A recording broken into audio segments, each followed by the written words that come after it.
Well, hello, friends. Mark Holmes here, and as always, I want to thank you all for watching, commenting, subscribing, and being part of the Joe Boo Sports Report.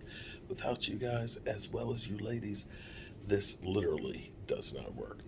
So I am in getting ready to, waiting for the nurse to come in, put in the IV so they can get ready to do surgery for me. And I started thinking about something. I am excited about the 3-4 defense. A lot of people don't necessarily like the 3-4 defense. For me, when I played football, I played in a 3-4 defense. Back then, it was called a 50 defense because you would end up having basically a five-man front, and that's why they called it a 50. Now, Charles Haley, who played at JMU, was originally a middle linebacker, and they converted him to outside linebacker. And what you have to understand about the 50 defense or the 3-4 is it's really a five-man front. Five men, basically, it's kind of linemen. The linebackers really aren't linebackers in the traditional sense. They're more of a pass rusher. If you think about Lawrence Taylor, who was 6'3", 237 pounds, players were smaller back then, he was really like a defensive end. And that's the thing that's kind of funny because we've changed the terminology on a lot of things, but they're really kind of different positions or kind of tweeners. For example, you have a nose guard, which is what I was back in the day. A nose guard basically lined up over the center, right? And he'd shift a little bit to the left or shift a little bit to the right, but basically it was him on top of the center. Okay, now most of the times they say nose tackle, which denotes that guy who's really kind of both. He's a multi-positional guy. We've had defensive tackle or nose tackles that have played nose guard, but they're not true nose guards. So enter our base defense being the 3-4 or 50 defense. That means you usually have three big traditional defensive linemen, three big guys to clog up the middle. And your defensive ends are now outside linebackers. Ooh. So the question is, because maybe we've lost this concept of Micha Parsons being, here to take Jalen Smith or Van Der Esch's position. Now, if we watch what we've seen in training camp, we've seen Micah all over the place. We've seen Micah linebacker, weak side linebacker, and we heard towards the end of minicamp that he was working out with DeMarcus Lawrence on pass rushing. And see, here's the thing that's cool, is it may be that the real plan is you're going to see him a lot at outside linebacker where he's actually rushing off the end. Because here's the amazing thing. This is where I'm putting the pieces together. In pass rushing situations that he was put in college, 96 times, he got pressured 26 of those times. That's over 25% of the time he was getting after that quarterback's ass. And then you're thinking, but wait a minute, hold on. But he's kind of small. He's 6'3", about 245, which is a little bit on the smaller side traditionally. An outside linebacker is about 6'3", 6'4", 6'5", about 250 to about 270.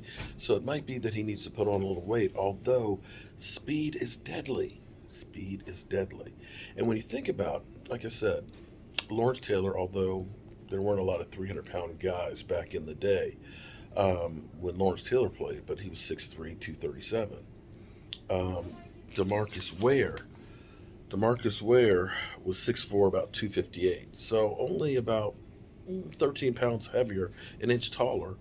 And if you think about Charles Haley, Charles was 6'3", 252.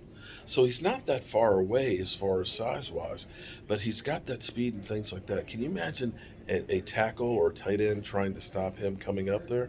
When you start thinking about it, and this is where I just really, but my creative juices just go crazy right now because I think about the combinations of things that we could do because Randy Gregory, too, we've only scratched the surface of him as a defensive end. If we're using that 3-4 defense, he's going to have to come from standing up. Now, we did see some of that with D-Law last year when we were in that 3-4 defense. And so it's going to be interesting to see how this whole thing works. And I can even envision a situation where you've got Van Der Esch, as the strong side, that you got Jalen Smith on the weak side, you got Micha Parsons on the outside, D-Law, right? D-Law, Gallimore, Tristan Hill, and then Bohannon. If Jalen Smith can take a step forward again like he used to, if Van Der Esch can stay healthy, that's just kind of a scary front. That could be actually a really scary, dominating front where you now have speed that can get off of there. You've got the bulk in the middle that's going to occupy, the offensive line because, you're sitting here thinking about Quentin Bohannon. If he can get that push in the middle like he did in college where he's requiring a double team, all of a sudden you've got two guys occupied there. You've got D-Law with the speed on the outside if he's getting a one-on-one, and then you got speed on the opposite side with Micha Parsons.